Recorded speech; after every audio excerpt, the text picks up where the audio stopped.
Bonjour à tous et à toutes. Merci d'être là pour ce premier Cosmos Safety Tour webinar. On est aujourd'hui ravis de pouvoir lancer cette premier événement avec deux invités remarquables, deux partenaires, Henri Moissinac, CEO de DOT, et Bertrand Fleurose, CEO de CityScoot.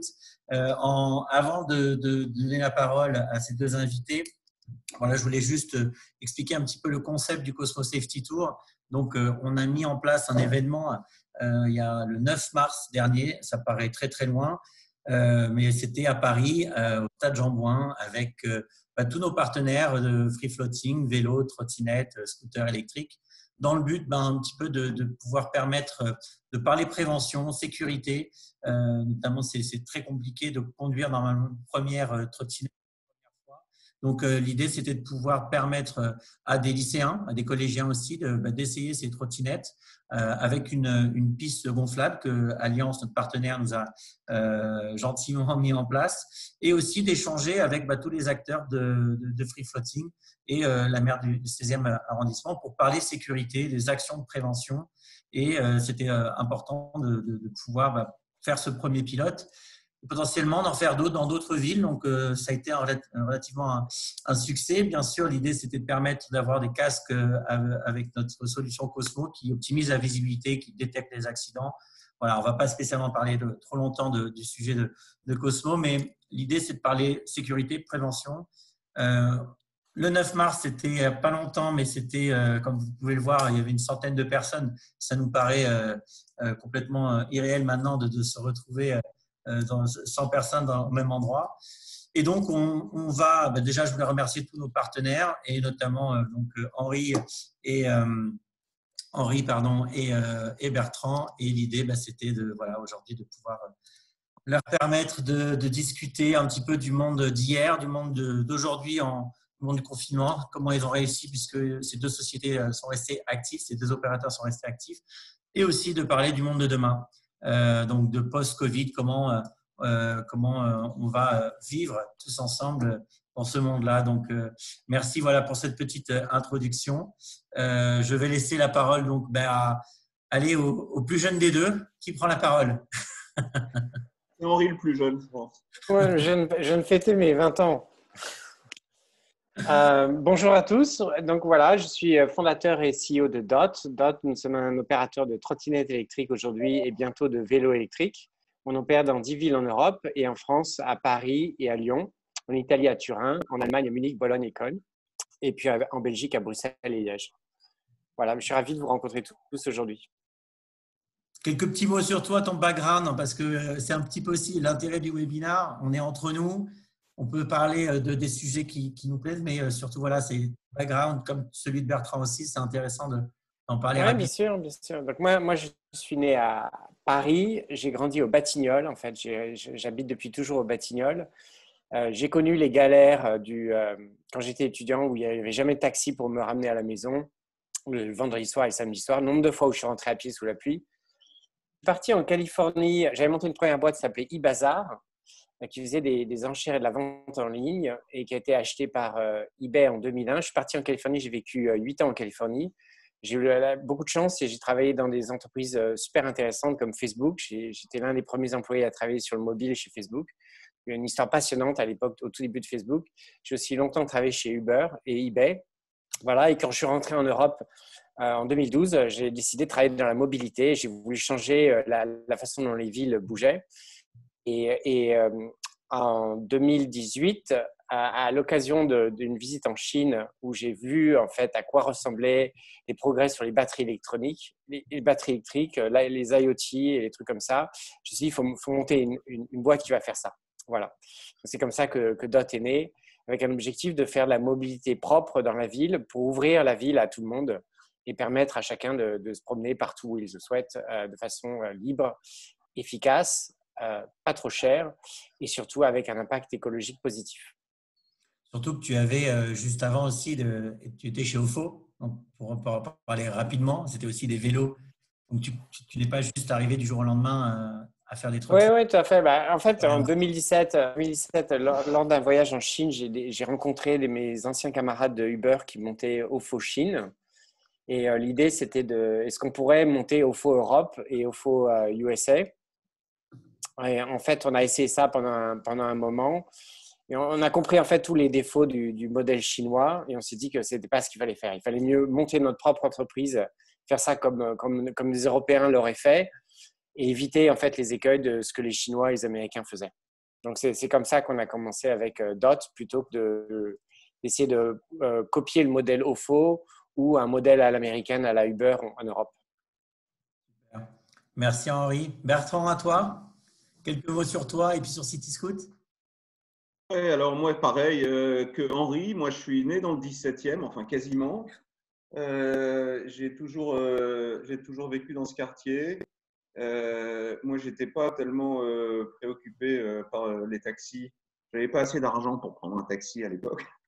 Et moi, j'ai plutôt commencé ma carrière dans les marchés financiers, euh, produits dérivés, choses comme ça, pendant assez longtemps, hein, quasiment 17 ans. Donc, j'ai fini ma carrière financière à Londres chez JP Morgan.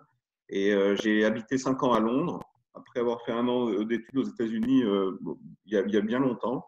Et quand je suis rentré de Londres, en fait, les 5 ans de Londres ont imprimé en moi une notion de service que j'avais en moi, mais que je détectais pas. Et quand je suis rentré à Paris, j'ai décidé j'avais pas mal d'idées, et parmi toutes mes idées, c'était celle de monter un peu le Midas du scooter à Paris. Voilà, donc je voulais. J'avais pas réalisé qu'il y avait autant de scooters à Paris, et je me suis dit là, je vais rendre service aux gens.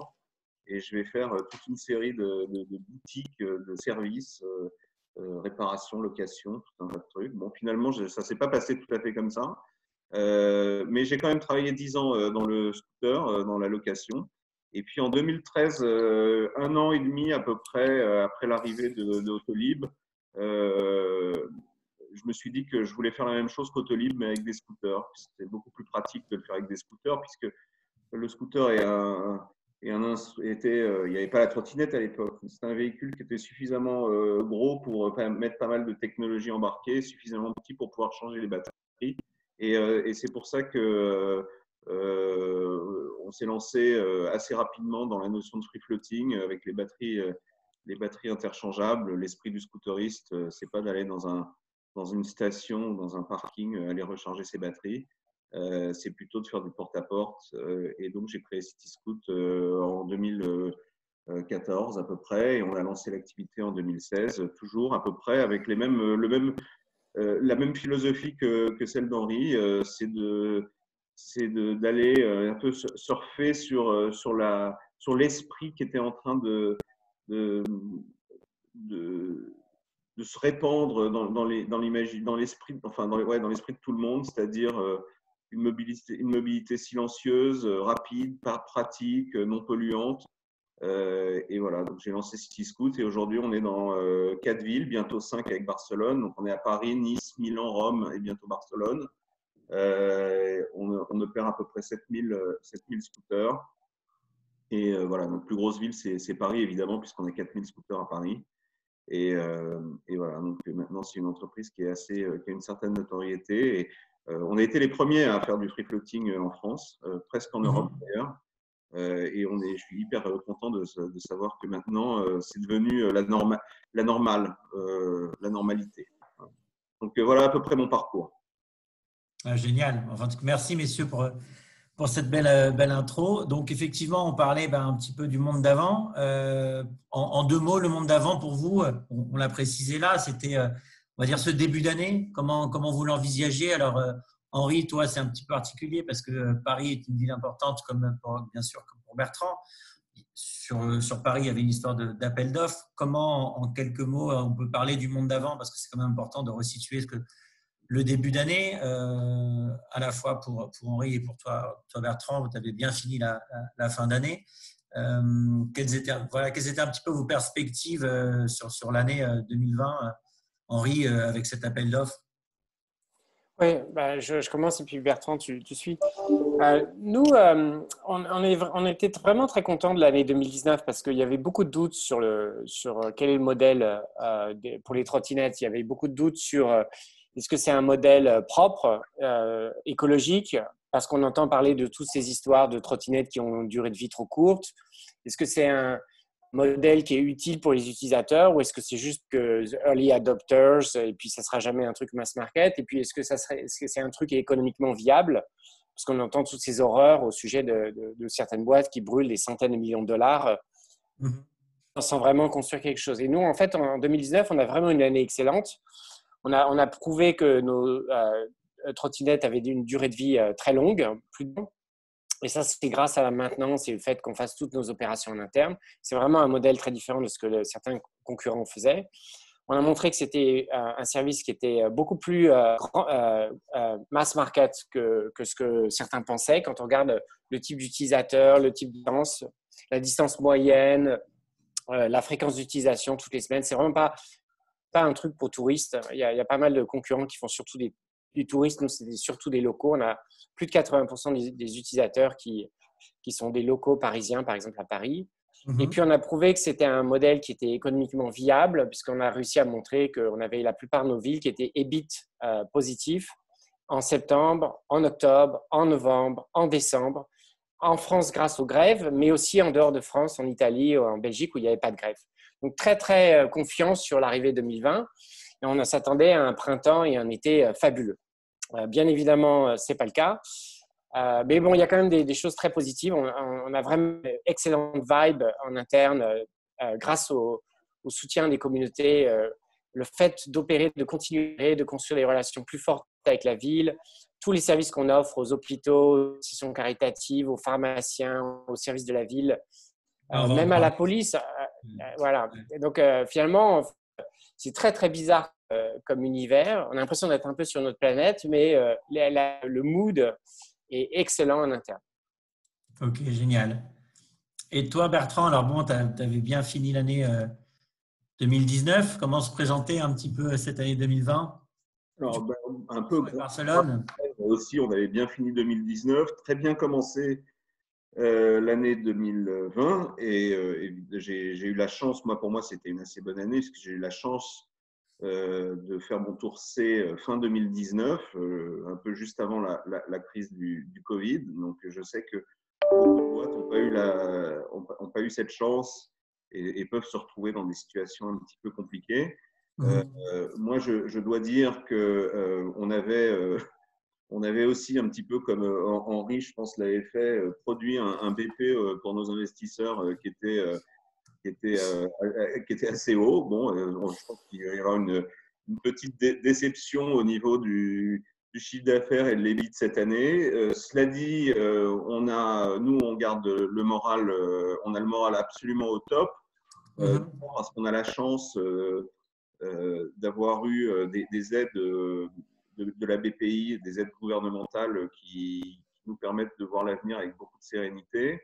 Et puis, de tout malheur naît un espoir. Alors, moi, évidemment, c'est un petit peu égoïste de ma part, mais je pense que quand je pense à CityScoot avant tout, et je vois bien que les mobilités alternatives, silencieuses, propres, vont tout d'un coup prendre une place qu'elles n'avaient pas avant. Enfin, en tout cas, la place qu'elles avaient, elle n'était pas complètement, les gens n'avaient pas complètement réalisé à quel point elle était bénéfique.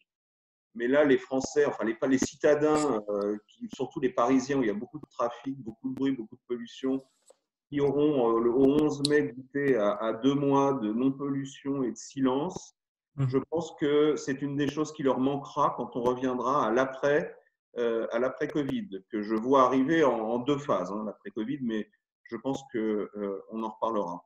Donc pour nous, 2019 est une bonne année. 2020, ce sera une année finalement pas si mauvaise parce que effectivement, le bénéfice, comme je viens de le dire, c'est que je pense qu'il y a eu un petit twist dans l'esprit des gens. Voilà. Les transports en commun, je pense, à mon avis, vont être un petit peu boudés et 1% de transports en commun en moins, c'est beaucoup pour chacun d'entre nous. C'est beaucoup pour Henri, c'est beaucoup pour moi.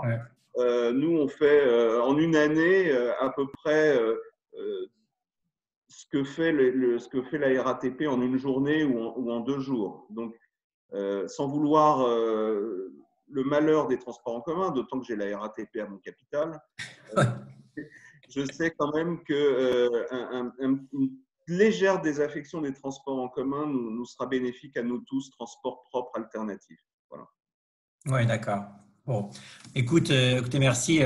Et puis, justement, on rentre un petit peu met les pieds dans le plat. Vous avez décidé de rester actif pendant cette période de confinement. Comment vous pouvez nous expliquer pourquoi et puis surtout quels sont vos premiers retours? Alors, actif de manière, rester opérateur, donc actif, mais aussi vous avez fait des dons. Vous avez offert vos trajets. Vous avez offert des charlottes. Donc, tiens, Bertrand, justement, sur ce sujet des charlottes, comment ça s'est passé? Alors, déjà, ouais, pour répondre à la première partie de ta question, on a décidé de rester actif pour 2 raisons essentielles. La première raison, c'est que le message, on n'avait pas envie de céder à la facilité du chômage partiel. Ça, c'est la première chose. On voulait rester actif déjà pour essayer de rendre service aux gens qui avaient confinement ou pas confinement, qui avaient besoin d'aller travailler. Je rappelle que le gouvernement a quand même exhorté les entreprises à essayer de continuer leur activité malgré le Covid, et on a décidé de jouer ce jeu-là. Et en profitant, en jouant ce jeu-là, on en a profité pour offrir effectivement des trajets au personnel, faire de la gratuité au personnel soignant, ce qui nous paraît la moindre des choses. Et puis, oui, effectivement, on avait un stock de Charlotte. Donc, on n'a plus, puisqu'on a donné ce qu'on pouvait donner. On en a donné 350 000, dont 250 000 aux hôpitaux et 100 000 aux EHPAD. Donc, voilà, nous, là, à ce jour, on a fait un petit peu tout ce qu'on pouvait faire. Jouer le jeu, donner, permettre aux gens de circuler, à ceux qui en ont vraiment besoin et qui n'ont pas envie de prendre les bus ou les quelques bus ou les quelques métros qui restent en activité. Évidemment, on implore les gens pour qu'ils fassent attention en utilisant le véhicule, qu'on s'efforce de nettoyer, de désinfecter le plus souvent possible. Mais bon, de toute façon, pour conduire un scooter, il faut une charlotte et il faut des gants. Donc, normalement, le risque, il est infime. Voilà, et on continuera de jouer le jeu jusqu'au bout. Moi, j'admire toutes les entreprises qui ont continué qui se sont efforcés d'essayer de maintenir une activité pendant la crise. Super. Et toi, Henri? Oui, moi, en fait, ça m'est même pas venu à l'idée qu'il fallait fermer le service. En fait, quand le Covid a commencé à arriver, moi, je sais pas, j'allais à la pharmacie, chez le boulanger, chez le boucher. Tous les gens voulaient continuer à opérer. Je crois que la solution facile, c'était de déserter et fermer. Et ça, il n'en était pas question pour nous. On voulait absolument maintenir le service. Donc après, il faut vérifier avec les autorités compétentes. Tout le monde nous a encouragés, la préfecture, les services de police, les services de santé. On a tous des amis qui travaillent dans ce genre de service. Moi, mon beau-frère, par exemple, est chirurgien à l'hôpital Saint-Antoine. Enfin, en 30 secondes, on avait confirmation que tout le monde voulait ça. Il faut aller vérifier qu'on pouvait protéger les équipes. On a demandé à nos équipes, ceux qui voulaient. Tout le monde a voulu. Tout le monde a voulu. On a vérifié qu'on pouvait protéger les utilisateurs. Effectivement, les utilisateurs très rapidement ont compris qu'il fallait porter des gants, se laver les mains, appliquer les gestes barrières. On a fait toutes les actions d'éducation. On leur a rappelé qu'il fallait vraiment sortir uniquement que lorsque c'était nécessaire, qu'on essayait de réserver le service aux personnes qui en avaient absolument besoin. Et puis, un peu comme Bertrand, on a fait pareil. On a appelé les communautés qu'on connaissait, en particulier les hôpitaux à Bruxelles, à Paris, à Turin, les services de police, les préfectures, et on leur a demandé comment est-ce qu'on pouvait aider. Et par exemple, à Lyon, on a même créé Geofence, enfin une zone protégée, fermée autour de l'hôpital, et tout le personnel hospitalier de Lyon Sud peut utiliser comme ça DOT pour se déplacer d'un bâtiment à un autre. On a plein d'actions comme ça à droite, à gauche. Mais dès le départ, en fait, ça ne nous est pas venu à un seul instant à l'idée qu'on puisse fermer le service. Il fallait absolument continuer et servir le public. Est-ce qu'à tous les deux, vous avez une notion un petit peu du taux d'activité entre les gens, puisque vous offrez des trajets, donc vous savez quel est le pourcentage de gens qui utilisent encore les trottinettes et les scooters versus les gens qui utilisent pour un usage, alors soit personnel, ou soit pour acheter des courses, soit pour aller travailler. Une notion un petit peu du confinement, ça a réduit de combien à peu près l'activité? Sans rentrer trop dans le détail, mais est-ce qu'on voit encore des gens en trottinette et en city scoot dans Paris et à quelle fréquence? Bertrand, je commence? Vas-y, vas-y. Moi, je ne voulais pas te couper la parole. Nous, la baisse d'activité, c'est à peu près 90%. Dans certaines villes, c'est un peu plus. Dans certaines autres villes, c'est un peu moins. Ce qui a beaucoup changé, c'est d'abord, on a un usage beaucoup plus intensif. On a un tiers de nos utilisateurs qui font plus de 4 voyages par semaine. Et pour le peu qu'on a réussi à attraper dans la rue quand ils le faisaient, et qu'on leur a demandé un petit peu ce qu'ils faisaient, c'était vraiment des déplacements professionnels. On a mesuré les trajets vers les hôpitaux et depuis les hôpitaux, et ça a pratiquement doublé, voire triplé dans certaines villes. On a une utilisation beaucoup plus dans la semaine et aux heures de déplacement professionnel plutôt qu'avant. Avant, c'était un peu plus le week-end et un peu plus dans la journée. Et puis, la distance moyenne aussi a augmenté. Donc, on voit vers une utilisation plus professionnelle. Je pense qu'en fait, les gens, quand ils sortent de chez eux et qu'ils font ce genre de distance, à peu près 3 km, c'est qu'ils ont vraiment une bonne raison de le faire. Ce n'est pas juste pour aller faire un jogging.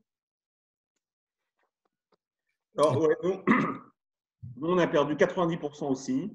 L'usage remonte un petit peu. Là, je ne sais pas si c'est la même chose pour toi, Henri, mais l'usage remonte un tout petit peu depuis à peu près une semaine. Et effectivement, c'est pareil pour nous. Notre baisse a été moins prononcée à Nice qu'à Paris. Par contre, en Italie, on a fermé pendant quelques jours parce que Milan, la Lombardie, ça a été un peu l'explosion du Covid là-bas et il n'y avait vraiment plus rien. Donc là, c'était même plus la peine. Et là, ça reprend un petit peu. Alors, ce qu'on sait par exemple, c'est que nous aujourd'hui, on effectue à peu près 2000 locations par jour à Paris, ce qui est pas mal. C'était plutôt 1300, 1400 jusqu'à la semaine dernière. Ouais. Ça, c'est donc moins 90% à peu près de de ce qu'on devrait faire à cette époque-là de l'année avec le temps qu'on fait. On a mesuré un petit peu aussi combien avait utilisé notre dispositif CityHealth, d'accord, qui est donc la gratuité offerte au personnel soignant. Et on a réalisé, je crois, plus de 1000 trajets. On a offert plus de 1000 trajets gratuitement au personnel soignant depuis qu'on a lancé, le dispositif. Alors, c'est des petits chiffres, évidemment. Aujourd'hui, on parle en chiffres un peu minuscules par rapport à d'habitude, mais bon, mais c'est déjà ça. Ça prouve qu'il y a du besoin et on est content d'avoir proposé notre service déjà au lieu de Oui. le filmer et d'avoir proposé ça aux soignants. C'est 1000 trajets pour des soignants, donc c'est potentiellement des gens qui sont arrivés plus vite aux hôpitaux pour sauver des vies. Donc c'est un super geste et c'est des super stats, même si elles sont plus petites que tes stats habituelles. Du coup, ça me permet un peu de faire la transition sur l'après-Covid. Comme tu disais, Bertrand, on a un peu de visibilité. En tous les cas, on a une première date du 11 mai qui semble tenir. On verra dans quelles conditions. On verra bien sûr si ce sera global, etc. Mais on a le sentiment que la tendance est à la reprise et je pense que, enfin, en tous les cas, d'activité.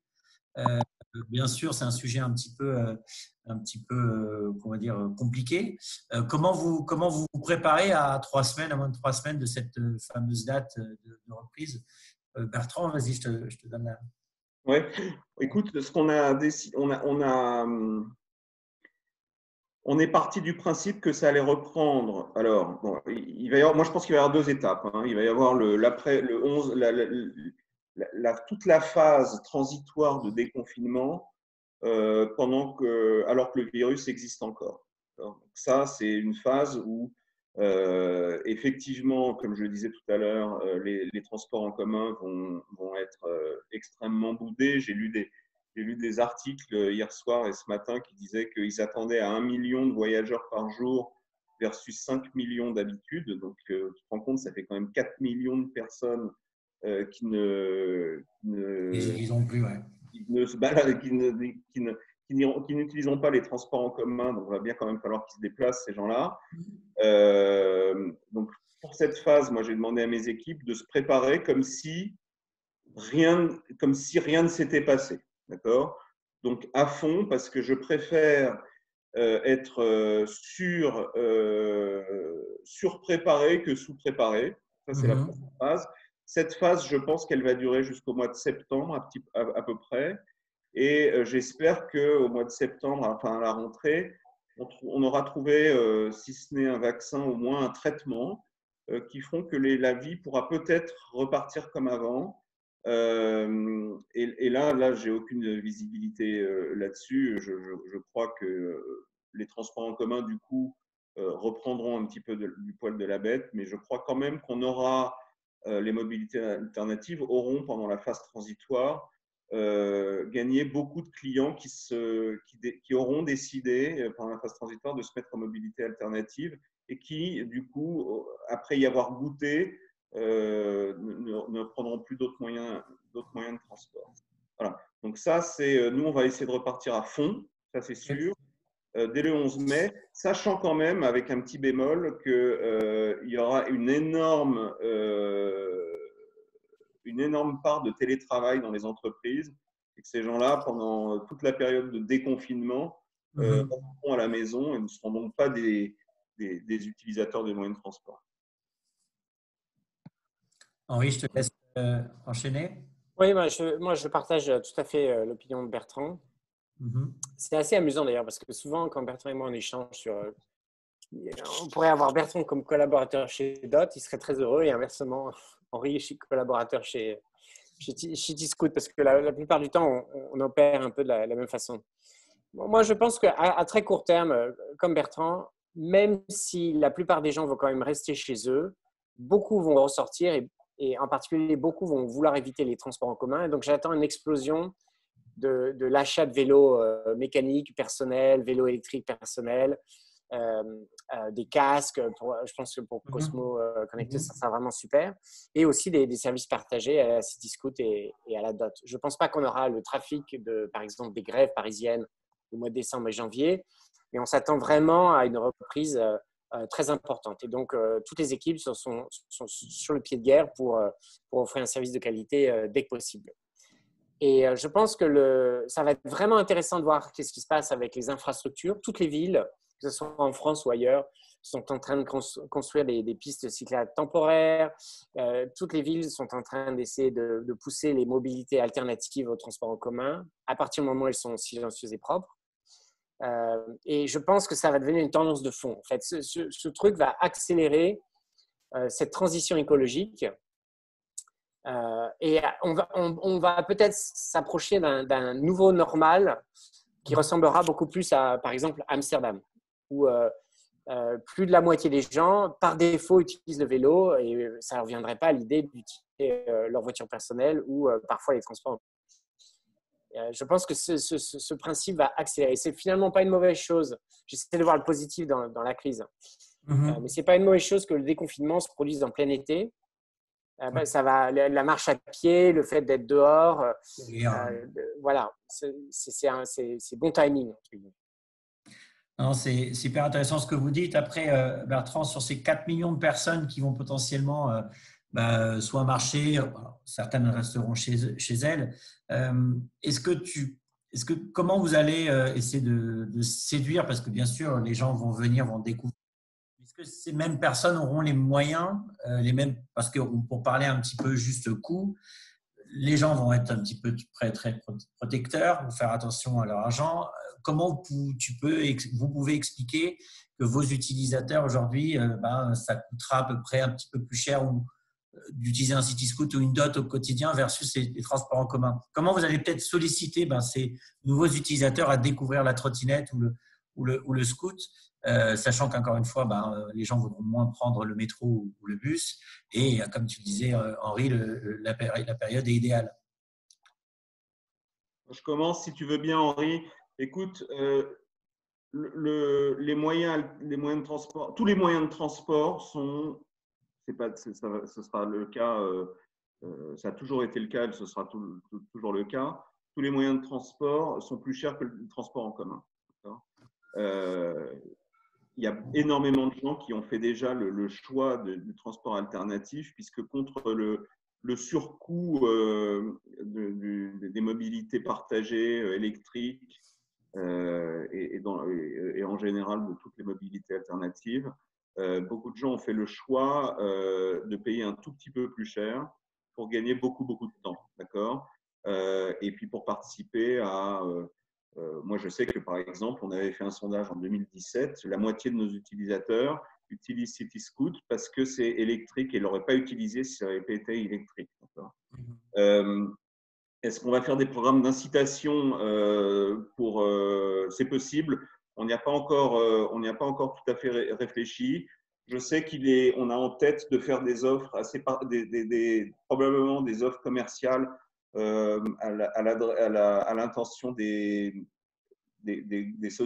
grosses entreprises pour qu'elles puissent offrir des promotions à leurs salariés, réaliser au moins aller à leur lieu de travail avec des trajets qui seront offerts ou en tout cas en promotion grâce à l'entreprise, une promotion qu'on aura, ils répercuteront une promotion qu'on leur aura faite. Ça, c'est une première chose et ça répond un petit peu à ta question. Donc, on va faire probablement quelque chose pendant toute la période de déconfinement. Ouais, sortie de confinement. Ouais. Et toi, Henri? Oui, alors je partage ce que Bertrand vient de dire. Il y a un compromis temps, prix, distance, etc. Le transport, quand même, le moins cher, ça reste la marche à pied. Pas oublier que la plupart des trajets à Paris sont faits en marche à pied. Et puis un petit peu au-dessus, il y a le transport en public. Et dans ce cas, on paye, bon, ça dépend ce qu'on a comme abonnement, mais un ticket métro pour faire quelques kilomètres qu'on n'aurait pas fait à pied et ainsi de suite jusqu'à des moyens de transport plus chers. Nous, on a vraiment deux axes. On pense que, DOT, ça va faire de plus en plus partie de la vie au quotidien des gens. On a plein de témoignages de gens qui nous disent « Avant, j'utilisais ça une fois par mois, maintenant, j'utilise ça 4 fois par semaine. » Donc, on veut lancer des abonnements ou des modes qui permettront à chacun d'utiliser ça presque au quotidien sans avoir à payer trop cher. Voilà. Donc, une espèce d'échange fidélité en échange de payer moins cher. Et puis, à côté de ça, le deuxième axe, c'est qu'on pense qu'il y a beaucoup de gens qui vont vouloir essayer, beaucoup plus qu'avant, un peu comme pendant les grèves, un énorme surge de gens qui vont utiliser les trottinettes pour la première fois. Et là, c'est vraiment une action autour de l'éducation et de la sécurité. On s'est aperçu que c'est très stressant de monter sur une trottinette pour la première fois. Ça allait un peu moins la deuxième fois. Et ainsi de suite, au bout du 10e voyage, on est quand même assez habitué. Et donc, nous, on veut vraiment l'utilisation des gants, mettre un casque, faire attention au trafic, utiliser les pistes cyclables en priorité. On voudrait éviter, c'est tout ce thème que toi et moi on partage sur la sécurité. On voudrait éviter que les gens qui découvrent ça pour la première fois aient une mauvaise expérience. Écoute, ouais, je partage totalement ce que vous dites. Après, effectivement, bon, il y a pas mal de questions de gens qui s'interrogent sur les actions sanitaires, d'hygiène que vous allez porter. Alors, Bertrand a un petit peu répondu tout à l'heure, si ce n'est que pour conduire un CityScoot, il faut avoir des gants et un casque. Alors, une charlotte, vous la proposez. Est-ce que tu vas faire quelque chose au niveau des charlottes? C'est une question qui a été posée, Bertrand. Et puis après, Henri, même chose pour les trottes. Il y a Fabrice Bochet qui a posé la question. Donc, c'est une question très intéressante, effectivement, parce que beaucoup de gens se la posent. Donc, sa question, c'est: avez-vous une idée de comment on pourra utiliser vos services avec les nouvelles règles sanitaires? Par exemple, va-t-on partager les charlottes? Faudra-t-il désinfecter les trottinettes à chaque ride, obliger les gens à porter des gants? Donc, la réponse de CityScoot, elle est très claire. Déjà, non, on ne va pas partager les charlottes. Les charlottes, elles sont individuelles. Je dis à tous les utilisateurs qu'ils peuvent partager la charlotte avec eux-mêmes, c'est-à-dire l'utiliser peut-être pour plus qu'un ride. Ça, c'est très civique et très communautaire de faire ça, plutôt que de la jeter après chaque utilisation. Mais il n'est pas question que deux personnes différentes utilisent la même charlotte. Faudra-t-il désinfecter les trottinettes? Bon, je suppose aussi les scooters à chaque ride. Donc, Non, alors, nous, si on repart avec 20 000 rides par jour, on ne pourra pas désinfecter les scooters après chaque utilisation. Ça, c'est quelque chose, je préfère te dire tout de suite que c'est quelque chose qui sera impossible à faire. Ce qu'on fait aujourd'hui, c'est qu'à chaque fois qu'on remplace une batterie, on nettoie et on désinfecte tout le scooter. En général, on change la batterie de chacun des scooters chaque jour, mais pas après chaque utilisation. Moi, ce que je conseille de faire aux gens pour écarter tout risque, enfin, je sais que le risque ne peut pas être à 100% écarté, mais essayer de l'écarter au maximum, c'est de porter des gants, évidemment, et puis après, essayer de ne pas se toucher le visage pendant le trajet et simplement se désinfecter les mains au gel après chaque utilisation. Voilà. Il y en a qui se posaient la question de savoir s'il fallait se désinfecter, enfin se passer les mains au gel. Le gel, on en trouve maintenant, hein, on en trouve dans toutes les pharmacies. Moi, j'ai vu une pharmacie hier remplie de gel. Donc, le gel, on peut en avoir, les petits flacons de gel portatifs, enfin, les petits flacons de gel qu'on peut mettre dans la poche. Donc, ça, c'est pas un problème. Donc, la question, c'est de savoir est-ce qu'il faut se désinfecter les mains avant et après. Bon, avant, j'ai pas compris pourquoi. Après, c'est sûr. Voilà. Donc, avant, c'est peut-être pour éviter que si on transporte le virus et qu'on touche le véhicule, on pose le virus sur le véhicule. Donc, ça peut être utile. Mais ce qui me paraît très important, c'est en tout cas de se laver les mains au gel après et d'essayer de ne pas avoir touché son visage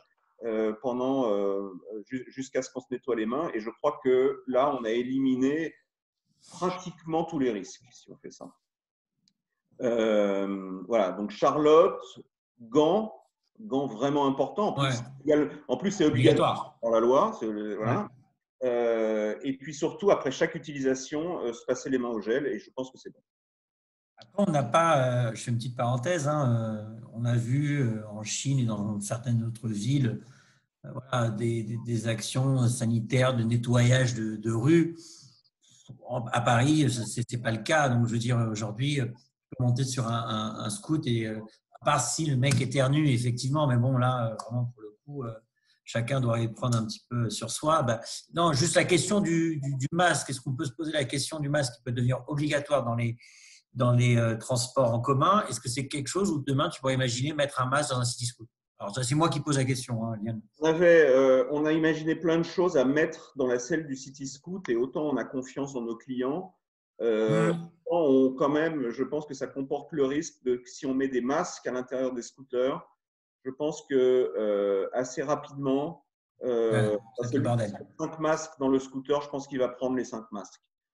On avait eu aussi l'idée de mettre des petites lingettes désinfectantes à utilisation unique, un petit peu comme les petits pochoirs genre enfin tu vois, et j'ai peur que finalement si on promet ça, si on communique là-dessus et que nos clients utilisent notre service en comptant sur le fait qu'en ouvrant la selle ils vont trouver soit un masque, soit une petite lingette désinfectante, ils ouvrent la selle et ils voient qu'il n'y en a pas, ce sera extrêmement déceptif. Je pense que la meilleure solution, c'est celle que j'ai dite avant, c'est que nos clients transportent une petite fiole de gel désinfectant et se désinfectent les mains avant et après. Dont le téléphone, parce qu'il y a un spectateur anonyme qui dit désinfecter son téléphone avec une petite lingette. Bon, chacun doit être aussi responsable et potentiellement se déplacer. Maintenant, comme tu dis, à partir du moment où au minimum les gels sont disponibles et demain les masques, je pense que ce sera voilà, une action. Juste pour finir, utiliser un City Scoot, c'est moins dangereux que d'aller faire ses courses au supermarché. Quand tu vas acheter tes courses, ou une trottinette, quand tu vas acheter quand tu vas faire tes courses au supermarché et que tu prends la boîte de pâtes, que tu pousses ton caddie, que tu appuies sur le digicode, etc., finalement, tu t'es exposé beaucoup plus que si tu utilises une trottinette ou un scooter. Bon, moi, ce que je fais à chaque fois que je fais ça, c'est que j'ai un petit gel dans mes mains et que je me les désinfecte toutes les minutes. Pourquoi ce serait plus dangereux d'utiliser, et je pense que ça l'est 100 fois moins, hein, d'utiliser une trottinette ou un scooter plutôt que d'aller faire ses courses. Voilà. Et toi, Henri, donc, beaucoup de gens se posent la question sur la trotte parce que tout le monde l'utilise un petit peu pareil que le scoot, sauf que les gens n'ont pas forcément de gants pour utiliser une trotte. Oui, bien sûr. Alors nous, donc on désinfecte nos trottinettes au maximum tous les 10 trajets. en gros, à chaque fois qu'on change les batteries. Mais on demande à nos patrouilleurs de désinfecter les trottinettes aussi lors de leur patrouille, même si elles n'ont pas besoin d'être rechargées. On pense qu'en moyenne, elles sont désinfectées environ tous les 7 trajets. Et l'éducation qu'on propose, qu'on demande aux utilisateurs, c'est il faut mettre des gants. Ouais. 2, c'est bien d'avoir un casque. Il y a plein de casques chez Decathlon, chez d'autres. Il y a même des casques pliables qui tiennent facilement dans son sac. Mettez un casque. Respectez le code de la route. Respectez les gestes barrières au feu rouge. Et désinfectez-vous les mains et votre téléphone après l'utilisation. Et je partage tout à fait le point de vue de Bertrand. Quand on voudra faire 3 km à Paris, demain matin, enfin après le 11 mai, on aura le choix entre marcher à pied, ça prendra plus d'1 heure, prendre le métro, et là, le taux d'exposition sera considérable. Prendre une voiture partagée, comme par exemple un taxi. On ne sait pas vraiment à qui on monte et le siège arrière n'a probablement pas été désinfecté à chaque trajet. Donc, en fait, son vélo personnel, son city scoot, sa trottinette partagée ou privée, ça restera quand même le moyen de transport le plus sûr du point de vue sanitaire. Et donc, c'est pour ça qu'on s'attend à une grosse demande. Mais mettez un gant, mettez un casque. D'accord, super. Bah, écoute, non, je pense que là-dessus, on est clair. Je réponds à la petite question de Valentin de Ready. Donc, Ready, qui est une société de scooters aussi, fabricant de scooters électriques. J'en profite parce que tu parlais tout à l'heure d'offres B2B, Bertrand, donc c'est un petit peu plus pour toi.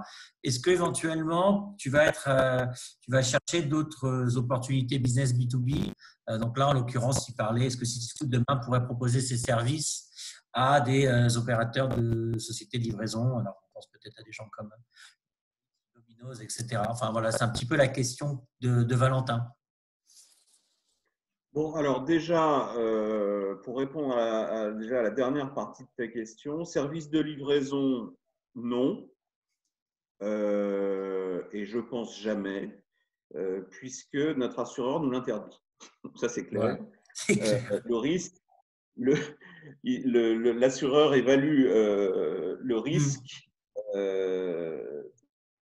il évalue que le risque est trop fort quand les scooters sont conduits par des coursiers ou des livreurs. Donc ça, non. En revanche, l'offre B2B, ce n'est pas parce qu'il y a le Covid qu'on y pense tout d'un coup. On a lancé CityScoot avec le B2C, avec toujours l'idée d'un jour pouvoir proposer du B2B. On avait déjà une petite tentative avec une ou 2 entreprises, mais ça nous paraissait un tout petit peu marginal par rapport à l'activité B2C. Et c'est pour ça qu'on n'a pas poursuivi.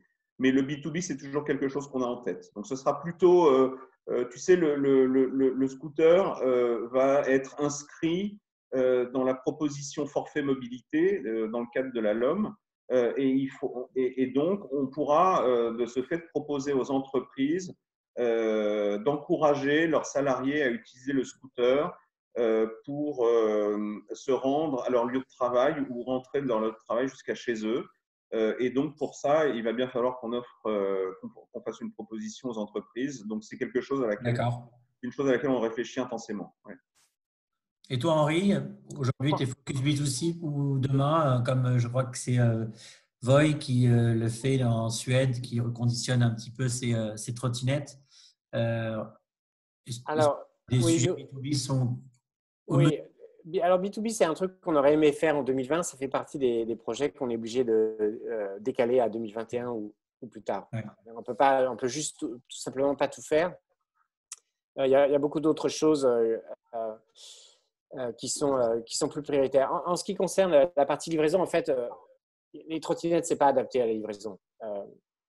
Enfin, je veux dire, il n'y a pas de panier derrière, il faudrait le porter en sac à dos, ça devient dangereux, donc non, c'est pas un truc qu'on recommande. On a un partenariat avec les pharmaciens de la ville de Turin pour aider aux livraisons des médicaments. Oui, ça reste des petits sacs qu'on met en bandoulière, c'est pas la livraison de pizza. Dans 3 ans, tu ne penses pas que le Uber Eats viendra en trottinette Dot Peut-être, mais c'est juste, il faut savoir, quand on est chef d'entreprise, parfois il faut juste être réaliste sur ce qu'on sait faire et ce qu'on ne sait pas faire, et là, on n'est pas capable. Tiens, on a une question d'Adrien Lelièvre que vous connaissez tous des Échos. Salut Adrien, qui te dit avec le ralentissement de l'activité en Chine, est-ce que DOT a eu des problèmes pour s'approvisionner pour ses trottinettes électriques? Ça... Alors, la réponse est non. En fait, la plupart du stock de pièces détachées et de trottinettes dont on avait besoin pour l'année 2020 en fait, était déjà en route ou arrivé en Europe. On a eu des problèmes en Chine parce qu'on a des employés en Chine, à Hong Kong ou à Singapour ou en Chine, dont les familles ont été très impactées par ça. Mais pour la logistique, aucun souci. Et toi, Bertrand, au niveau de ta production, donc, je crois que les scooters sont avec Govex, hein, si je ne dis pas de bêtises. Tu n'as pas de soucis au niveau… enfin, quel est l'impact un petit peu du Covid pour toi au niveau production? On parlera après développement, mais au moins pour finir sur la partie hardware. Alors, je n'ai aucun composant de mon scooter qui provient de Chine. Tout est fabriqué en Europe. Donc, pour ce qui est du scooter, je n'ai pas de problème. Et puis, on avait déjà inscrit dans notre roadmap qu'on allait déployer plus de nouveaux scouts cette année, notamment à Barcelone, j'en ai parlé. Et donc, on avait déjà notre stock d'avance, à la fois chez Govex et chez nous pour nos composants qu'on fournit de notre côté. Donc, on avait on avait déjà tout acheté et tout prévu. Donc, on n'aura pas de problème. La seule chose qui pourrait nous affecter, c'est que même si nos batteries sont fabriquées en Europe, les cellules viennent d'Asie. Donc, les cellules de batterie, donc la production a repris. Hein. La Chine, ça a repris. Ils sont à 95% de leur productivité. Et puis, pareil, on avait pris un peu d'avance. Il faut savoir que la construction, entre le moment où on décide de fabriquer un scooter et l'arrivée d'un scooter, il y a quand même plusieurs mois. Hein, ça se fait pas en une semaine. Et donc, on a l'habitude chez Cityscoot d'anticiper en général au moins 6 mois à l'avance. Donc, on avait anticipé. J'imagine que votre souci à tous les deux, c'est pas forcément d'approvisionner, mais de s'assurer que les scooters et les trottes tournent. Comment vous voyez un petit peu l'avenir sans trahir? Vous l'avez dit, on espère. Et encore une fois, moi, je suis même avec vous. Les gens vont se ruer, en tous les cas, vont faire du sport, vont sortir. Ils sont confinés dans leurs kilomètres de distance. Je pense qu'ils vont prendre plaisir à courir, à marcher et potentiellement à prendre des city scoots et des trottinettes d'autres pour aller même plus loin. Donc, ils feront peut-être des trajets plus longs. Mais pour vous, la clé, c'est, on va dire, combien de temps il faut que vos trottinettes et vos scouts tournent en moyenne tous les combien pour éviter qu'il y ait de la casse?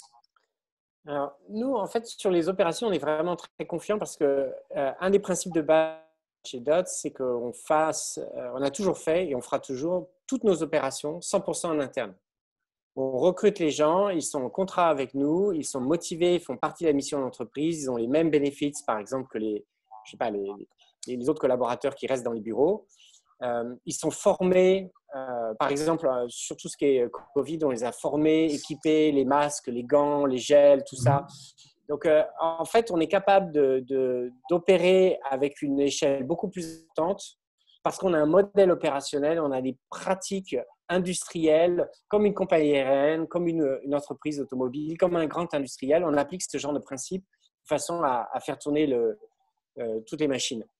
Et donc, on est assez confiant. C'est un petit peu ce qui s'est passé pendant la grève en décembre et en janvier, parce que justement, il y avait moins d'amateurisme. Il n'y avait pas d'amateurisme, entre guillemets, chez DOT. Finalement, on était l'un des opérateurs les plus fiables du marché. Et je pense que ça va être exactement pareil cet été. Donc, on a vraiment très confiance dans nos équipes.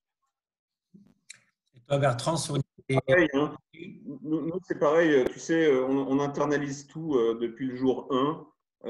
Moi, je fais partie de ceux qui pensent que quand on est opérateur et externaliser les opérations, c'est une hérésie.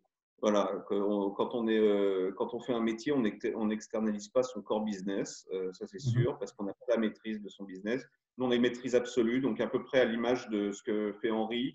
On a nos propres employés, on les forme nous-mêmes. Là, on les a formés aux gestes et on leur a fourni tout le matériel nécessaire et on les a formés nous-mêmes aux gestes barrières nécessaires. Et nous, on est prêt pour repartir à 100% dès le 11 mai. Voilà. Voilà comment on s'est préparé, comment on envisage la suite.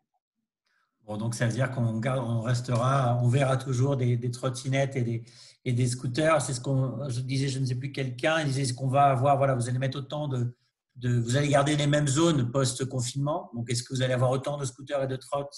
J'imagine que vous allez vous adapter peut-être par rapport à la demande. Toi, Bertrand, parce que vous êtes sur une zone beaucoup plus large, il y a Driss d'ailleurs qu'on connaît bien de chez Bird qui te demandait si la fermeture de coûts a été un impact important sur le taux d'utilisation de tes scooters. Du coup, comme tu as le monopole aujourd'hui sur le parti scooter électrique, comment vous voyez le post-Covid en termes de fréquence, ou en tous les cas de zone? Bon, ce qui nous concerne, on a 15 communes limitrophes de Paris déjà dans notre géofence. On en parlait il y a quelques jours en COMEX de vouloir étendre un petit peu la zone à d'autres communes. Donc mais de toute façon, ça c'était déjà prévu. Hein. Nous, on compte s'étendre un petit peu après, on compte s'étendre un petit peu plus, pas forcément à cause du Covid, c'était déjà dans la roadmap. Il se trouve que quand tu fais une extension un peu trop grande, le problème, c'est qu'ensuite les opérations, enfin le changement des batteries devient vraiment un petit peu compliqué parce que la zone s'étend beaucoup plus vite que le rayon d'action.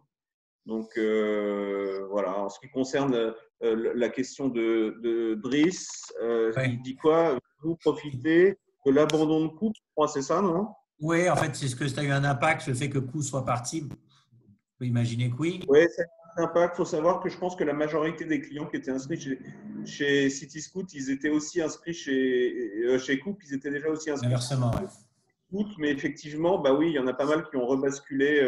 Le truc, c'est que Coop a arrêté la veille des grèves, des grèves des transports. Du coup, on n'a pas pu mesurer l'impact. On n'a pas exactement su, mais oui, je pense un tout petit peu. Je crois que Coop représentait à peu près 15 ou 20% du marché. Donc, j'imagine que ça a dû nous faire gagner à peu près 10 ou 15%, quelque chose comme ça. Ok. Et toi, Henri? Alors, il y a deux choses. Un, au sein de la ville elle-même, en fait, la façon dont on déploie les scooters est différente. Donc, par exemple, en ce moment, on déploie autour des hôpitaux beaucoup plus qu'on le faisait avant. Et je pense que c'est quelque chose qu'on continuera à faire après. Okay. Ensuite, est-ce qu'on va étendre géographiquement? Alors, je pense aux villes françaises. Donc, nous, on opère à Lyon et à Paris. À Lyon, je pense qu'on va s'adapter un petit peu les limites de la geofence. Oui, on va les adapter. À Paris, on attend la décision de l'appel d'offres. Une des questions. On est en discussion avec les communes limitrophes. La plupart des communes limitrophes souhaitent une extension du service DOT dans leur commune.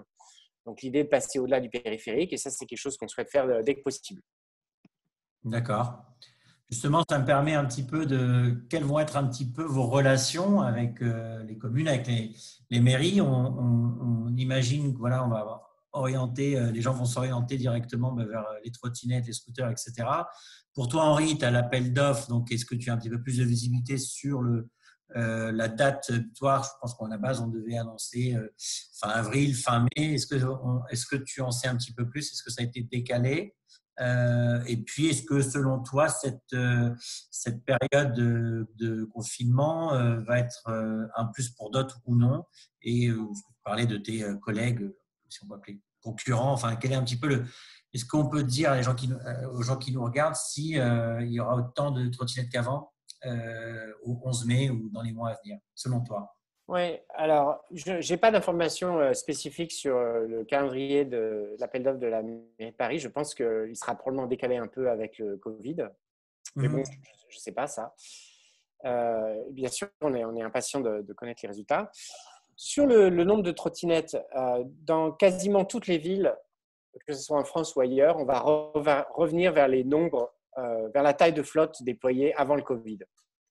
Voire un peu plus parce que l'été versus l'hiver. Et ensuite, avec les relations avec les autorités locales, elles sont bien meilleures aujourd'hui qu'elles ne l'étaient il y a un an. À un an, la trottinette, c'était vu comme un truc chaotique avec beaucoup d'acteurs qui faisaient tout et n'importe quoi.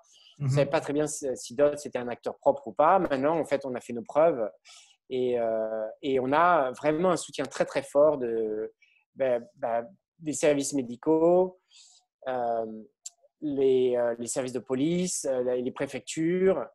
On a, je sais pas, par exemple, on a la police de Turin qui utilise les dots tous les jours.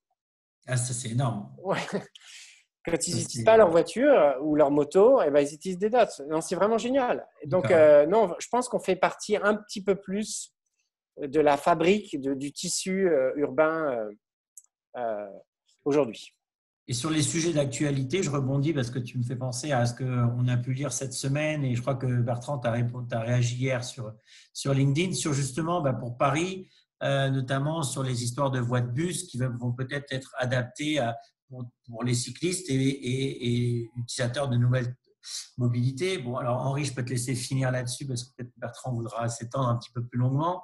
En gros, je pense que ce que l'on comprend, c'est que les villes poussent encore une fois le vélo, les gens à prendre le vélo et mettre à disposition des voies de bus pour agrandir les pistes cyclables. Cette transition écologique du passage de la voiture individuelle polluante qui bloque toutes les rues et qui prend autant de place dans le stationnement vers un monde où on a toujours cette liberté individuelle avec des véhicules individuels électriques, propres, silencieux. Cette transition écologique, elle va se faire partout dans toutes les villes. Amsterdam, Paris, Londres, you name it. C'est qu'une question de temps et le Covid ne fait qu'accélérer ça. Les gens veulent leur liberté individuelle. La trottinette, le city scoot ou le vélo électrique particulier ou partagé, c'est la voiture des années 60. D'un seul coup, on a sa liberté, on peut aller où on veut, quand on veut, on peut se garer où on veut, etc. C'est juste qu'entre-temps, avec les 70 ans, les 60 ans de progrès, on a maintenant des véhicules propres, silencieux, qui ne prennent pas de place sur le trottoir ou très peu, ou qui ont des emplacements de stationnement. On va retrouver cette liberté individuelle. Et toi alors, Bertrand, par rapport à ces modifications de voies sur notamment les pistes de voies de bus qui deviendraient autorisées pour les pistes cyclables, t'en penses quoi? Bon, déjà dans la philosophie, je copie-colle ce que vient de dire Henri, ça c'est sûr. Non, je dis simplement que c'est une très bonne idée de vouloir profiter finalement du Covid pour accélérer cette transition vers les mobilités individuelles. Ce que j'ai publié hier l'article que j'ai publié sur LinkedIn hier, c'est n'oubliez pas les mobilités alternatives électriques, puisque vous rajoutez de la largeur, hein, je veux dire, si je peux m'exprimer ainsi, sur les grands axes. N'oubliez pas d'inclure ces mobilités qui font partie du paysage d'avant et encore plus du paysage commun. Voilà, c'est tout. Donc, moi, je suis assez pour, je répète à ceux qui veulent bien entendre, moi, je rêve d'un monde avec que des piétons, des vélos, de la mobilité propre dans tous les sens. Mais ce que je dis simplement, c'est qu'il ne faut pas oublier les acteurs qui contribuent de façon assez forte à cette transition avec des véhicules qui ont des usages différents, distance, transport de passagers peut-être, etc. Voilà, c'est tout. C'est comme ça que j'ai réagi. Ouais. Un petit peu, on parle beaucoup d'impact sur la planète, on en parlait avant, on parle beaucoup de green mobility. Il y a aussi, je pense, des notions de valeur. Comme vous le disiez, les gens, je crois que c'est toi Bertrand qui disais tout à l'heure, je pense que les gens, il y aura un avant et un après parce que ça va faire bizarre de revenir à la circulation. Alors, ça ne reviendra peut-être pas non plus du jour au lendemain, mais de voir le ciel bleu à Paris. Nous, en tous les cas, pour Cosmos, c'est quelque chose qui nous touche beaucoup. Le fait de travailler avec tous les partenaires de la Green Mobility, même moi, je vais vous dire un truc très simple. Je suis un gros utilisateur de trottinettes et de city scoot et de vélos électriques. Et je prenais beaucoup l'avion. J'avais une empreinte carbone assez C'est dégueulasse, mais et depuis un an, voilà, ça a commencé à me toucher. Je me suis dit que le fait d'utiliser ces nouvelles mobilités, j'utilise moins de voitures. D'ailleurs, j'ai plus de voiture depuis 7 ans. Mais est-ce que vous allez être encore un peu plus impactant sur ce modèle Green Mobility, de faire prendre conscience aux gens de faire de mobilité douce, c'est bon pour la planète aussi. On en parlait depuis longtemps, mais est-ce que vous sentez qu'il y aura encore un avant et un après Moi, je pense que malheureusement, c'est là que je me rends compte que je suis un peu plus vieux. La génération d'après, elle est déjà là. Elle est déjà là où tu décris. On n'a pas besoin de la convaincre. Ils regardent le bilan écologique des générations précédentes et ils trouvent ça désastreux. Ils veulent que ça change. C'est pareil dans tout ce qui est charity ou contribution au bien-être de l'ensemble de la population et de l'humanité, et pas juste un truc très individuel comme par exemple nos parents ont pu penser après la guerre.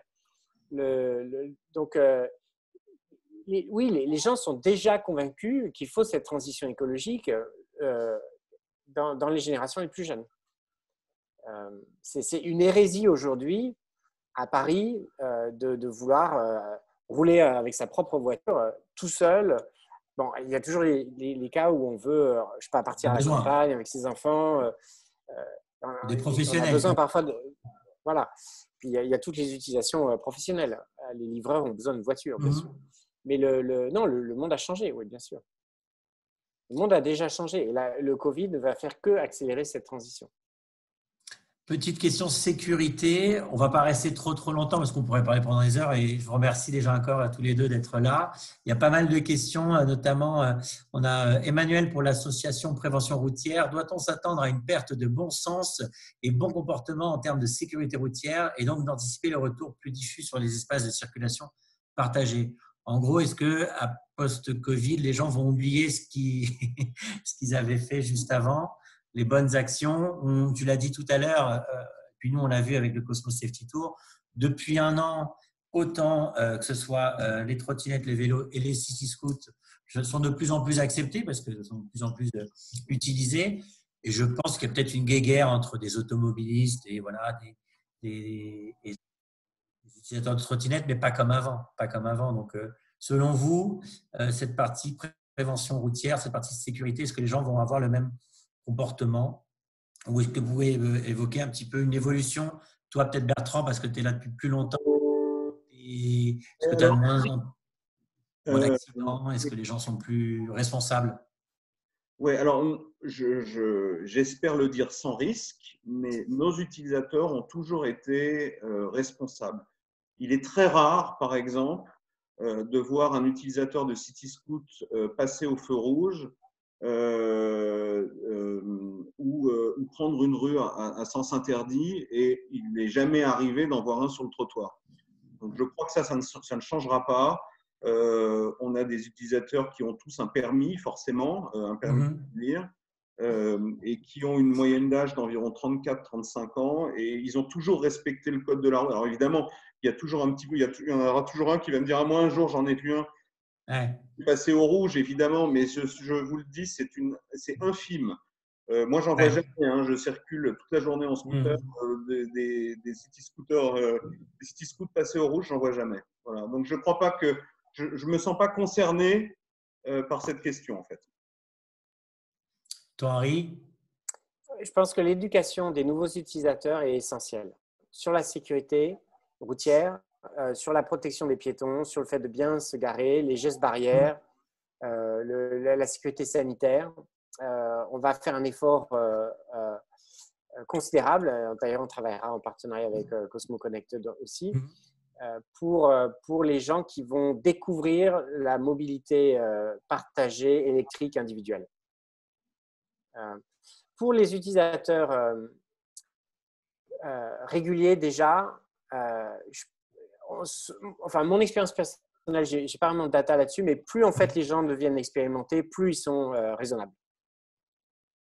Moi, j'aimerais ajouter juste que je rappelle quand même que nos scooters sont immatriculés. Et en étant immatriculé, l'utilisateur peut être puni, et d'ailleurs ils le sont quand ils font quelque chose de mal, genre un mauvais stationnement ou un feu rouge VV, ouais. sont identifiés immédiatement. Donc, il y a un petit peu cette menace de se faire choper, je pense, qui compte dans le bon comportement. Tu as fait une bonne transition pour Henri. Les immatriculations, est-ce que c'est quelque chose qui pourrait voir le jour pour les trottes? Alors, c'est fait en Allemagne. Ouais. Ça a des résultats mixtes là-dessus parce que enfin, la plaque d'immatriculation est tellement petite, je ne pense pas que ça marcherait, par exemple, pour une caméra qui regarde si on brûle un feu rouge ou pas. Mm-hmm. On a en fait une immatriculation, chaque scooter a une identité unique. Donc, par exemple, tout ce qui est stationnement irresponsable, on sait qui est la dernière personne qui a garé cette trottinette à cet endroit. On traque ce genre de choses. On a des moyens de prévention. On essaie d'éduquer les gens dans l'application. On a aussi des moyens de réaction. Par exemple, on s'adresse aux utilisateurs qui ont fait plusieurs fois ce genre d'infraction. On sait qui c'est. Et on n'hésitera pas à bannir des gens, des récidivistes abusifs. Aucun problème avec ça. Deux petites questions pour terminer. Pour toi, Henri, c'est pas sans trahir que tu avais, notamment lors du Cosmos Safety Tour, Nicolas avait parlé de l'arrivée des vélos. Est-ce que c'est quelque chose qui va toujours être en cours sur la roadmap? Est-ce que tu peux nous en parler? Pourquoi? En deux petits mots. Oui, je pense que la trottinette, le vélo et le scooter à la City Scoot sont tout à fait complémentaires. C'est des utilisations. Parfois, il y a des gens qui utilisent les trois, parfois, il y en a qui n'utilisent qu'un seul. Les trois sont faits pour vivre ensemble. Et donc, nous, on souhaite lancer un vélo électrique dès que possible. Ce sera un vélo électrique entièrement construit en Europe, avec des cellules pour la batterie électrique qui viendront d'Asie. Un modèle à City Scoot. J'ai beaucoup de respect pour ce que City Scoot a fait par le passé et dans le futur. Quand? Eh bien, dès que possible. Mais je ne sais pas aujourd'hui. Je ne peux pas vous dire. Il y a tellement d'inconnus avec ce qui se passe en ce moment. Mais c'est sûr que vous verrez un vélo d'autres très bientôt. Mais je ne peux pas vous dire exactement quand. Super. Et toi, Bertrand, pareil, au niveau du deal avec Uber, c'était une super opportunité, sans rien trahir. Tu l'as mis en place juste avant le confinement. Aujourd'hui, est-ce que tu peux nous dire un petit peu comment ça se réoriente ou comment ça va se remettre en place ou en 2-3 mois, un petit peu l'intérêt ou la présentation de ce projet? En fait, il n'y a rien à dire. Effectivement, le partenariat a pris toute son ampleur une ou deux semaines avant le confinement. Progressivement, tout le monde a vu les scooters City Scoot arriver sur l'app Uber. Ça démarrait assez fort quand il y a eu tout d'un coup l'arrêt brutal de l'activité. Et puis, ça continue aujourd'hui. Nos scooters sont toujours sur l'appli Uber qui fonctionne. Donc, dans les mêmes proportions, ça reprend et ça reprendra de la même. Ça remet rien en cause. Ça nous a fait juste perdre un tout petit peu de temps, mais il y a rien de particulier à dire là-dessus. Ah, c'est super, c'est un super deal. Et puis c'est pareil. Enfin, pour toi, j'ai voulu en parler que tu as été aussi fait partie de Next 40. Donc, pour les gens qui ne savent pas ce que c'est, tu peux expliquer en 2 mots parce que c'est quand même la possibilité pour City Scoot d'avoir un bel appui, un beau soutien. Donc, en 2 mots. En 2 mots, l'État a désigné 40 entreprises.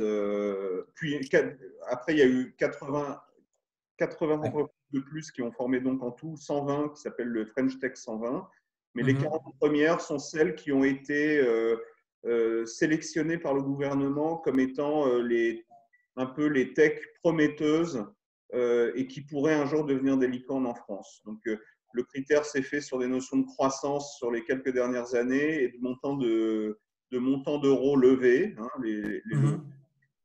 et effectivement, on a eu un interlocuteur privilégié au gouvernement qui a une attention toute particulière sur les sujets qui nous tiennent à cœur, notamment soutien. Peut-être que là, les aides qu'on a reçues récemment ont peut-être été aidées par le fait qu'on soit Next 40, c'est possible. Non, c'est un super beau programme. Ah, c'est super, en tous les cas, bravo. Et toi, Henri, tout va bien de ton côté au niveau, sur la partie santé, santé financière parce que c'est une crise, on peut parler juste parler des concurrents, enfin, tout le monde va rentrer dans une crise assez globale, mondiale, qui fait peur.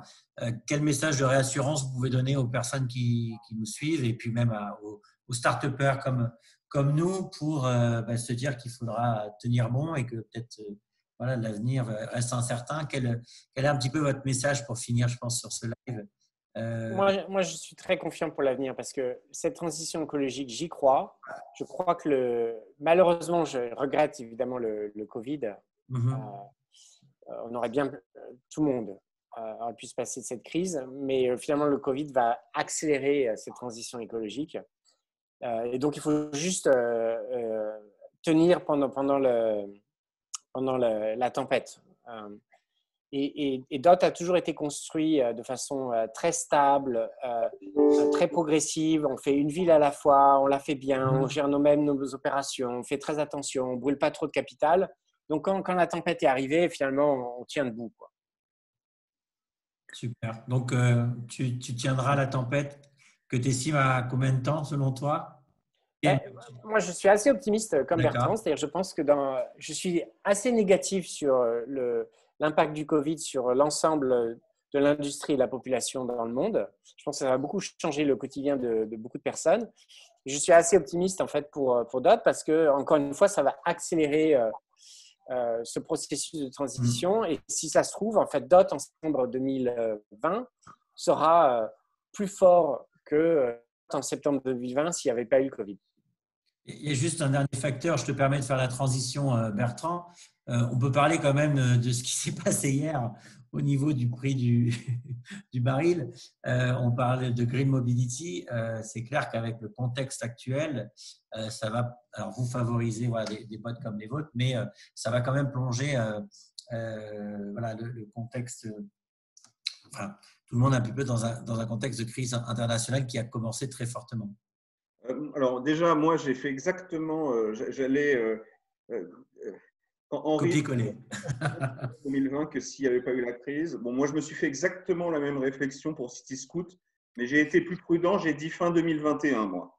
Je pense qu'en fin 2021, on sera peut-être mieux pour Cityscoot, hein, évidemment. Encore une fois, je parle que de Cityscoot parce que j'imagine que beaucoup de secteurs et beaucoup d'entreprises vont peut-être mourir hein, à cause de cette crise. Et beaucoup de gens se retrouvent au chômage. En ce qui concerne Cityscoot, je pense qu'on sera probablement mieux fin 2021 que s'il n'y avait pas eu le virus. En ce qui concerne ce qui s'est passé sur le pétrole hier soir, c'est purement technique. Hein, ce qui s'est passé, c'était un débouclage de contrat à terme qui arrivait à échéance hier. C'était le contrat mai, je crois. Donc, il ne faut pas y attacher autant d'importance. Bon, évidemment, c'est significatif parce que le débouclage des contrats à terme qui arrivent à des cours négatifs, ça ne s'est jamais vu avant. Mais le baril vaut toujours entre 22 et 26 $. C'était juste technique. J'ai lu énormément d'articles ce matin là-dessus. Bon, enfin, il y a quand même une crise énorme hein, sur le pétrole, ça c'est incontestable. Donc voilà. Les transports, les avions, etc. Bon, écoutez, en tous les cas, je pense qu'on a fait un super live, un super tour. C'était une première initiative. Encore une fois, on s'adapte au mode un petit peu de confinement. L'idée, c'est de pouvoir échanger toutes les semaines. Vous avez été les premiers. Je vous en remercie à tous les deux. Bravo à ce que vous faites, ce que vous êtes en train de faire depuis le début du confinement et ce que vous allez faire. Je pense qu'il y a des super commentaires. Vous verrez aussi le live rediffusé sur Facebook. Et puis, on le rediffusera aussi sur LinkedIn. Je vous laisse répondre peut-être en direct aussi après à des questions, sauf si vous voyez des questions additionnelles. Mais je pense qu'on aura la possibilité de répondre aussi peut-être en direct. On a fait un petit peu le tour. Ça fait 1h20. Il est bientôt l'heure d'aller déjeuner. Hein, c'est quoi le programme vous avez au niveau, juste pour finir, au niveau du télétravail, comment ça se passe pour vous comment vous vous adaptez dans ces journées intenses ou peut-être vous levez le pied un petit peu comme tout le monde? Le télétravail. Je commence parce que je voudrais juste dire un truc. J'ai vu des questions intéressantes quand même Vas-y. auxquelles on n'a pas répondu et j'aimerais savoir si je pouvais, moi il me reste 10 minutes, un quart d'heure, savoir si je pouvais y répondre après. Au moins par écrit, parce qu'il y a quand même une ou deux réponses que je voudrais apporter. On a encore 50 personnes qui nous suivent en live et d'autres sur Facebook, je pense. Donc, tu peux, enfin, moi, Si vous fermez pas le Zoom, je Non, répondrai. non, on est là, non, pas du tout, du tout. Vas-y, au contraire. Mais ça, c'est la première chose. Deuxième chose, le confinement, moi, je le vis extrêmement bien. Tu sais, j'ai une nouvelle petite fille et je pense que j'ai la chance de pouvoir suivre sa croissance pendant 2 mois, là, alors que sinon, je l'aurais vu peut-être qu'une demi-heure par jour. Donc, ça, c'est fabuleux. Ouais, c'est génial. Je me suis mis à la cuisine. Voilà, je cuisine. Non, je cuisine 2 heures par jour. Et ça, c'est formidable. Et toi, Henri? Moi, c'est très bizarre parce que j'ai toujours bougé dans tous les sens. Ouais.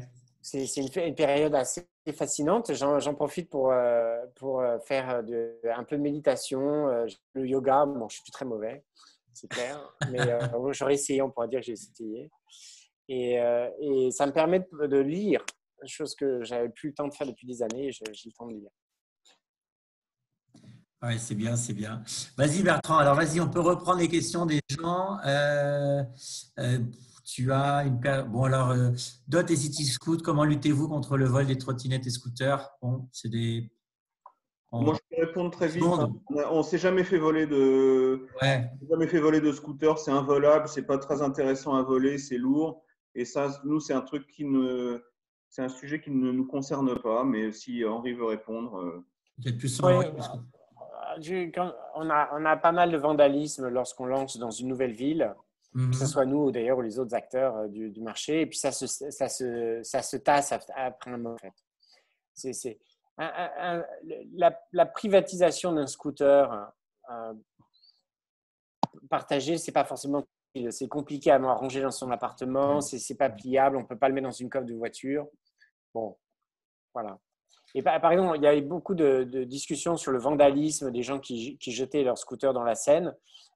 Les chiffres sont très faibles. On en a même, avant le virus, on avait moins de 3 ou 4 mois à Paris. Ouais. C'est aussi un phénomène qui a eu beaucoup de bruit au début parce que ça devait être, je sais pas, il y a des gens qui trouvaient ça cool, mais finalement, ça ne l'est plus. Un point important que tu disais tout à l'heure, Henri, tu disais que tu pensais que les gens allaient acheter des véhicules personnels, de plus en plus des vélos, pardon. Tu disais tout à l'heure, je pense que les gens vont s'acheter des vélos, peut-être parce que ce sera leur vélo et qu'ils seront pour des histoires d'hygiène, etc.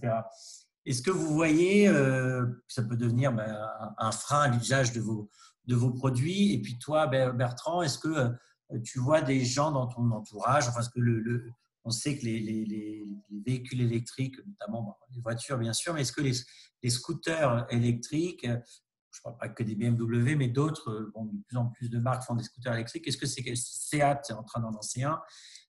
Est-ce que selon vous, c'est un concurrent, un nouveau concurrent potentiel, ou est-ce que ça va affaiblir l'usage de vos clients? en ce qui me Vas-y, concerne, je vas-y. pense, tu sais, un jour, on a mesuré quel était l'overlap des utilisateurs de vélo et des utilisateurs de scooters. En fait, c'est faible, hein, c'est aux alentours de 15% maximum, je crois.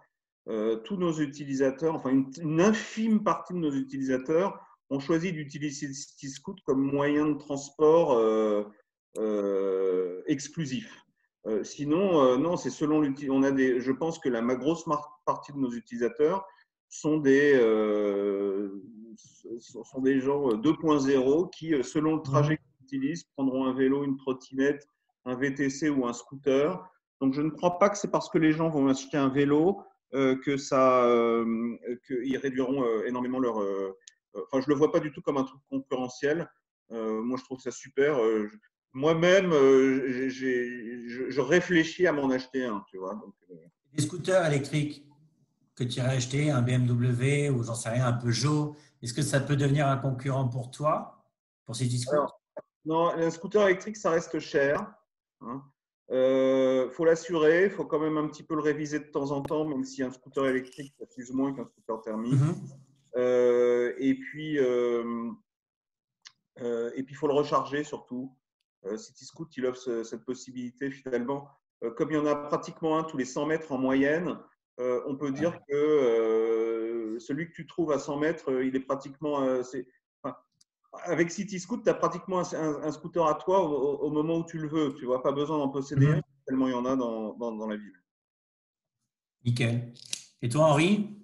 Toute personne qui achète un vélo, c'est une bonne nouvelle.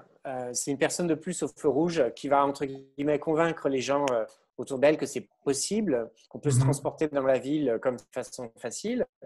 Les gens qui achètent des vélos ou vélos électriques, c'est les gens qui utiliseront des trottinettes partagées parce qu'on ne veut pas toujours utiliser son vélo perso. Parfois, il y a des trajets qu'on veut faire. Je sais pas, on doit traverser tout Paris. Peut-être que je vais prendre le métro ou le RER et puis au retour, j'ai d'autres rendez-vous, je vais voir mes amis. Donc non, toute personne qui commence à utiliser la mobilité individuelle, partagée ou privée, c'est bien. C'est bien. Au niveau des trottes, tu vois, par exemple, on sait que la Fnac a vendu 100 000 trottinettes. C'est énorme, et qu'il y en a 400 000 qui se sont vendus l'année dernière. Donc, c'est des chiffres qui explosent en France, hein, pardon. Donc, concrètement, c'est potentiellement des clients, des utilisateurs en moins ou non.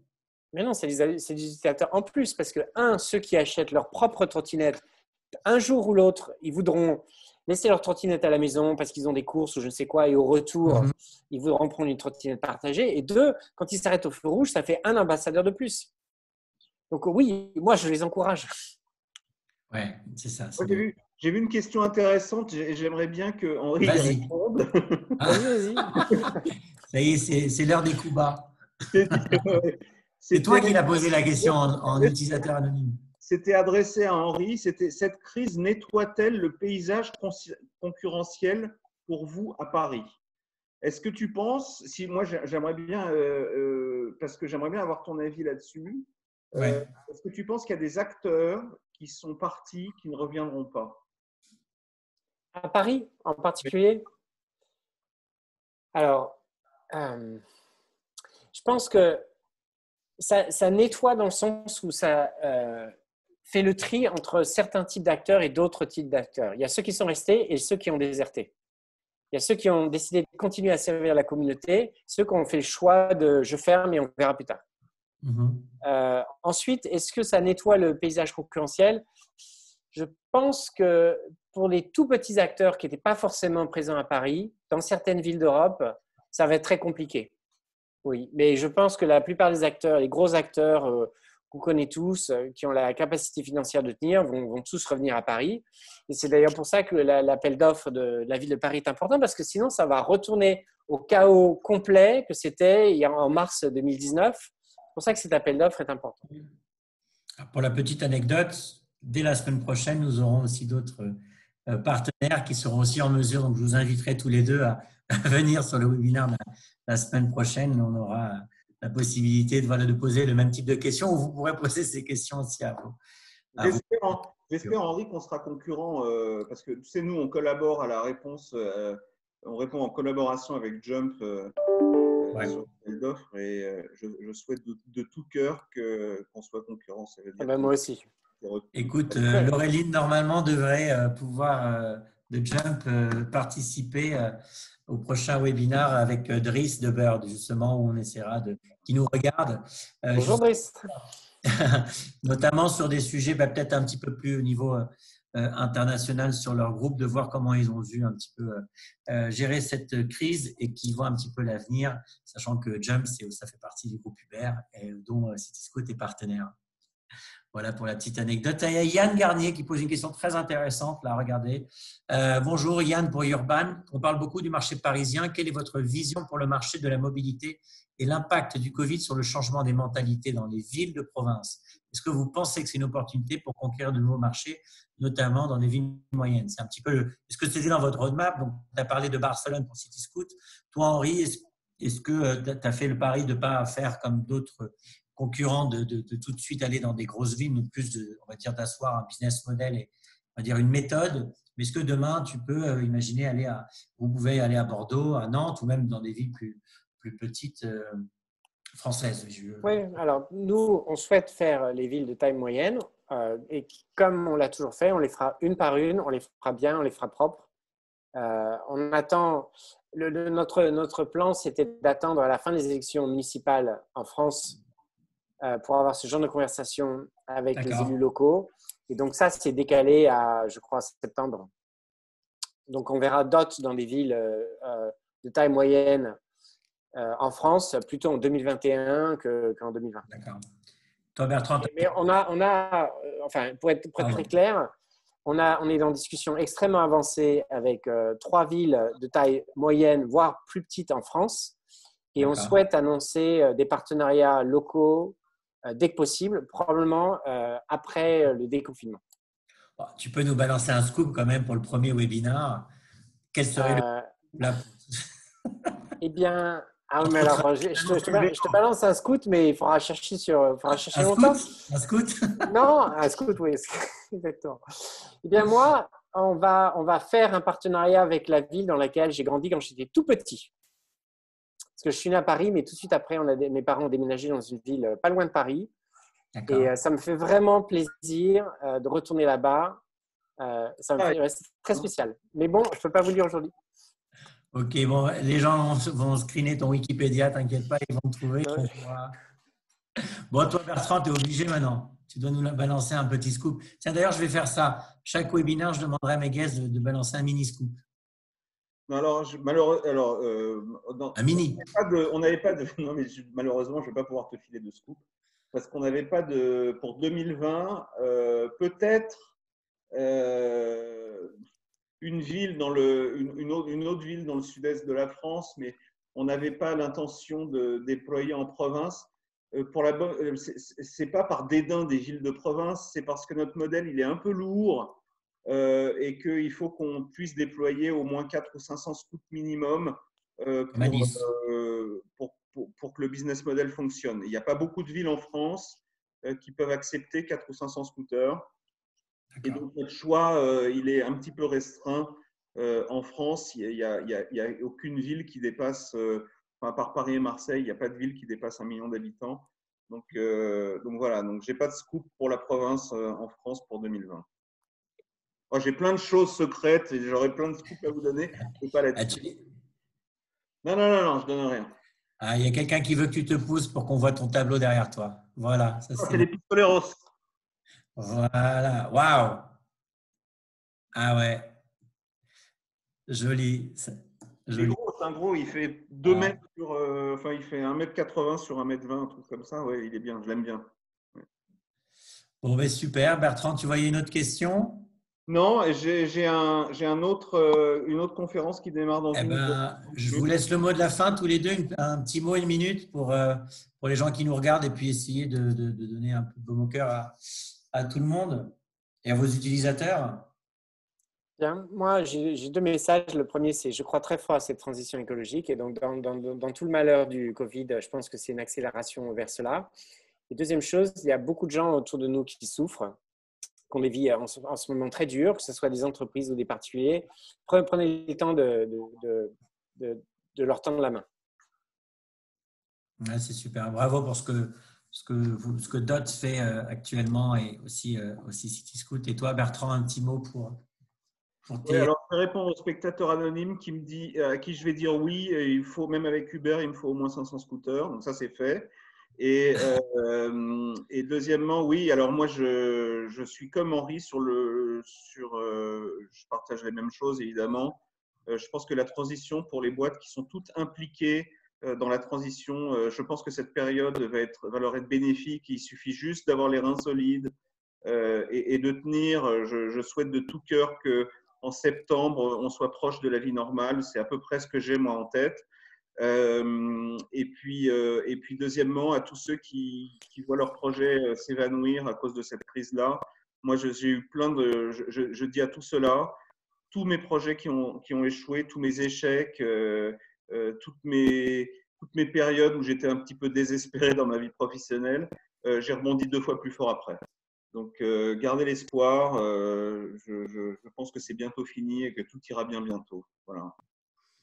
Écoutez, merci pour ces messages positifs. Et puis, nous aussi, on est ravis d'être partenaires avec vous. On aime beaucoup, vous aime beaucoup vous en tant que personne et surtout les valeurs de l'entreprise, ces 2 boîtes françaises en plus de cela.